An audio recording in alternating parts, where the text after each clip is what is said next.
Hey everybody, this is Ryan McClanahan with historythroughcards.com. Hope you're all doing very well today.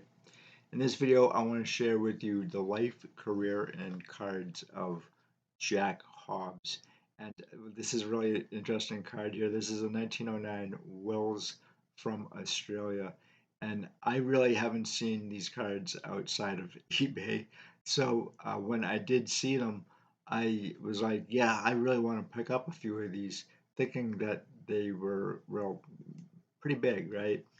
But I got it back home and it actually is not. So this is a 1986 Topps Jerry Rice rookie. I'm not really a big fan of Rice's rookie, but it is his rookie, so I had to have it. So anyway, as you guys can see here, look how small this card is compared to the average size of a Topps card. Um, it is really small, and I opened the package and I'm like, what is this? It is so small. Eye problems, whatever. You're gonna have some issues there. So, I really do like the design of the 1909 Wills, and I'll show you the back of this just in case you haven't seen one before. So that's one of the problems of finding cards on eBay, in fact, is that you don't know what the size or the dimensions of the card are necessarily, especially if you haven't seen one in person. And I really haven't seen too many cricket cards outside of, say, the 2022 National in Atlantic City. It was really kind of the first time that I did see cricket cards and vintage soccer cards too. Man, those things were expensive there. I don't understand it. Cricket's really an interesting sport, and I really enjoy it. I collect a lot of cricket cards because it's kind of like a reprieve from collecting baseball, basketball, hockey, all the average everyday sports that we have here in the States. But cricket was a very popular sport in the United States in like the 1840s, 50s, and 60s. And in fact, one of our first sports sets in the United States was the 1863 Grand Match at Hoboken cards. Those are really interesting too. But you're actually in luck because Jack Hobbs is considered one of the greatest cricketers of all time. Really, really solid batsman. And he has a lot of cards out there because he had a 30-year career. And so I do have a number of Jack Hobbs cards. And I'll show you his 1930 John Players Cricketers of 1930. This is a really neat card. It's not going to set you back a lot, probably $10. But if you do decide to go through a dealer in Great Britain, the British pound is kicking the American dollar's ass just as everybody else is right now, for the most part, except for maybe Zimbabwe. But I'll show you the back of this card. It's kind of plain Jane. It's also a little blurry too. Let's see if I can fix that. Cameras. Anyway, another card that you guys might be interested in is his 1934 John Players Cricketers of 1934, and I'll show you the back too. This is also somewhat plain Jane.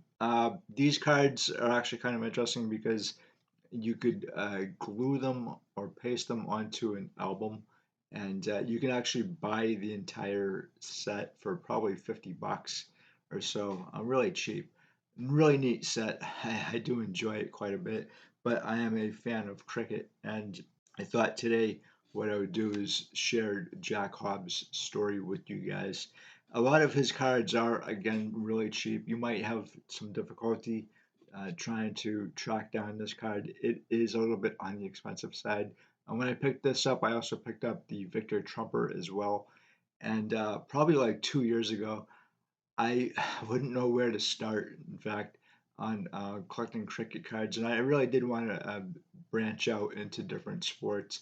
Soccer and cricket have the most fans of any sport, but here in the United States, they're not really collected. I think they're more popular now, or they're getting more popular, but for the most part, a lot of these cards are found overseas, so they are kind of difficult to get your hands on.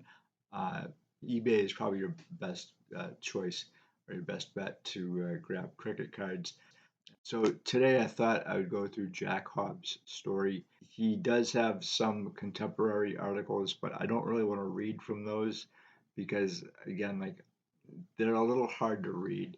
And also, if you're not really up on cricket and how it's played or how to read the stats, I'm going to try to help you out here a little bit and kind of go through like a glossary, if you will, uh, at the end of this video. So I think you're going to find this interesting here. So here we go. This is from greatestbritons.com, biography of Jack Hobbs. For centuries, sports have been the equalizer for many young men and women. Without respect to birthright or fortune, they have been able to follow their dreams and achieve success. In the late 19th century, John Barry Hobbs, always known as Jack, rose from abject poverty at an early age, took what he had made and made what he wanted. Hobbs' career spanned 30 years, and he became known as the greatest batsman in the history of cricket. He played primarily for Surrey in England. Later he played briefly for Maharaj Kumar of Visengram's 11 in India and Ceylon. Hobbs was self-taught, but he developed two successful styles, right-handed batting and right-arm medium bowling. He became known as the game's early masters for his flawless style of play. He was considered one of the most prolific cricketers and run scorers in cricket history, scoring 61,760 first-class runs and 199 centuries. His record is particularly impressive given the difficulties of sustaining batting success. As John Arlott has explained, quote, cricket is a most precarious profession. It is called a team game, but in fact, no one is so lonely as a batsman facing a bowler supported by 10 fieldsmen and observed by two umpires to ensure that his error does not go unpunished. Unquote. In 1953, Hobbs was knighted and became known as Sir Jack Hobbs, the first professional cricketer to be so honored. John Barry Hobbs, always known as Jack, was born on December 16, 1882 in Cambridge at number 4 River Place. He was the first of 12 children to John Cooper Hobbs, a slater, and his wife Flora Matilda Barry. Hobbs' education began at a primary school affiliated with St. Matthew's, his local Anglican church.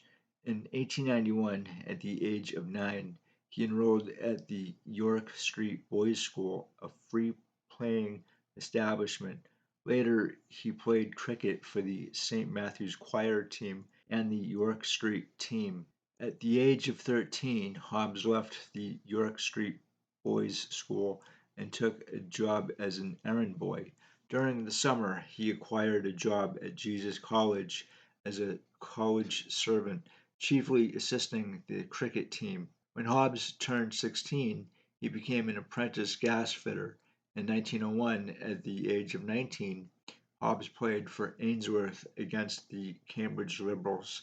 He scored 102, his first century. As a result of his performance, he was included in the Cambridge 11, a team chosen from the best local cricketers to play against a team of professional cricketers sponsored by Surrey cricketer Tom Hayward, Hobbs' boyhood hero. Hobbs' performance earned him a spot as an amateur for Cambridgeshire. In 1902, Hobbs was appointed assistant to a professional cricket coach at Bedford School.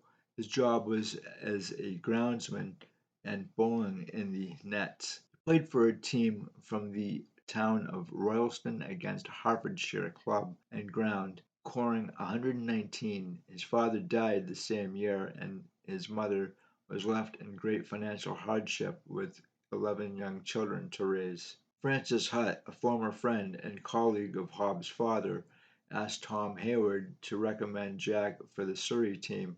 In 1902, Jack played against Tom Hayward and Bill Reeves, an Essex cricketer born in Cambridge.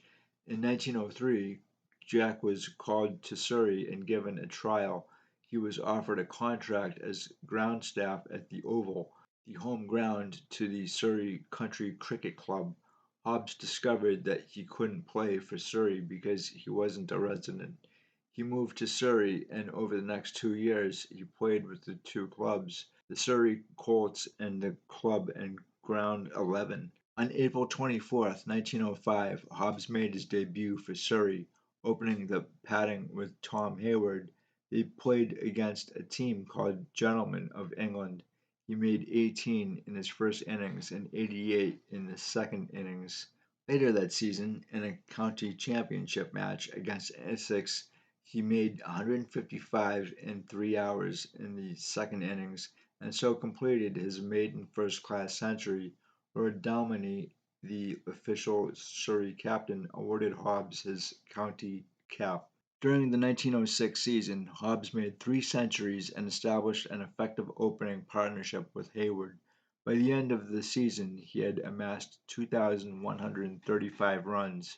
He was one of 3 men to pass 2,000 runs that year, just behind Hayward and 8th nationally. He impressed the Marylebone Cricket Club and was chosen for the players' team in the prestigious Gentlemen vs. Players match. During the 1907-1908 season, Hobbs was chosen to travel with his team to Australia. He missed the first 2 games because of seasickness, and it wasn't until January 1, 1908, at the Melbourne Cricket Ground that he made his Test match debut. He scored 302 runs and centuries against Tasmania and Victoria, totaling 876 runs. After returning home, Hobbs scored 6 centuries for Surrey in the Gentlemen vs. Players game. In all of his first-class games, his score was 1,904. The Wisden Cricketers' Almanac named him one of its Cricketers of the Year.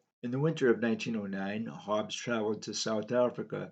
The South Africans were known for its googly bowlers, back of the hand spinners, and matting wickets, canvas mat laid over level ground. Hobbs was partnered with Wilfred Rhodes, and coupled with their batting and running skills, they managed to outsmart the Australians. Hobbs opened the bowling and batting. He made 1,124 runs. His performance earned him a title of world's leading batsman. Hobbs didn't do so well in 1910 as he had liked. In 1911, he fared better. He went from a score of 1,982 runs in 1910 to 2,376 runs in 1911. In addition, he bowled 28 wickets. In the 1911-1912 season, England played against Australia. Hobbs partnered with Septimus Kinnear in the first test. During the second test, Hobbs was partnered with Rhodes. Hobbs's aggregate score was 662. In 1912, after tests against South Africa and Australia in the triangular tournament, Hobbs' aggregate score was 2,042. World War I loomed, and in 1916, Hobbs joined the Royal Flying Corps as an air mechanic. Later in 1917, he joined the 110 Squadron Royal Air Force. He spent some time in France and returned home in 1919. Upon his return, Hobbs was given a 5-year contract with Surrey. He partnered with Andy Sandham. Together, they established an effective partnership, sharing 66 century openings. Before the war, a benefit match was held for Hobbs, but it was unsuccessful. Another was held, and it raised enough money for Hobbs to open a successful sports shop in London. In 1920, Hobbs scored 2,827 runs and took 5 wickets for 21 runs against Warwickshire, and his 17 wickets placed him at the top of the Surrey bowling averages. In the 1920-21 season, Hobbs did well, but Australia won every match of the 5-test series. He scored 3 centuries, but he tore a high thigh muscle. Later, when Australia visited England, he re-injured the high thigh muscle. Further, consistent stomach pains were diagnosed as acute appendicitis, which would have been fatal had it not been diagnosed in time. In 1922, Hobbs captained the players' team for the first time. He scored 2,552 runs, but he declined to tour South Africa. In 1923, Hobbs struggled but scored his 100th century against Somerset. He was the third man to reach that landmark after W.G. Grace and Hayward. Overall, Hobbs scored 2,087 runs. Hobbs partnered with Herbert Sutcliffe in 1924. They went up against South Africa, but they were successful in different batting conditions. They opened the batting 38 times in tests and 15 century openings. Together, they had 3,239 runs. In the 1924-1925 season, England lost the Test series to Australia, but Hobbs broke several records. He made his seventh century, beating the record in the England-Australian Tests by Victor Trumper. He also became the leading score runner, passing the previous record of 3,412 runs set by Clem Hill in 1912. Other successes followed. W.G. Grace had a record of 126 first-class hundreds. On July 20th, Hobbs scored his 125th century against Kent. He scored 100 against Somerset on August 15th and another on the final day of the match, cementing the claim as outright record holder. Between 1926 and 1930, Hobbs missed more than a third of Surrey's matches. He toured Australia with the team in 1928-1929. He scored 2,103 first-class runs in 1930. In 1930 and 1931, Hobbs and Sutcliffe joined a private team run by the Maharaj Kumar of Visengram, which toured India and Ceylon. Hobbs scored 593 runs, including 2 centuries. In the 1932 season, Hobbs traveled with the team to Australia and later to India. He worked as a journalist for the News Chronicle and the Star, accompanied by his ghostwriter, Jack Ingram.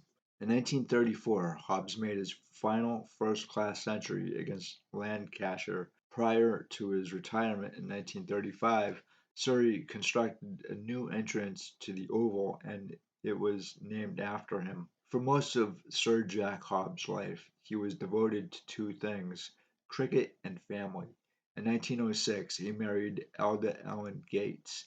They had 4 children. They were very dedicated to each other and she often accompanied him on cricket tours overseas. Hobbs was dedicated to his passion. Over his 30-year career, he was a highly respected and successful cricket player. From all accounts, he had a successful marriage. He and his wife Alda were married for 57 years and had 4 children. They died within months of each other.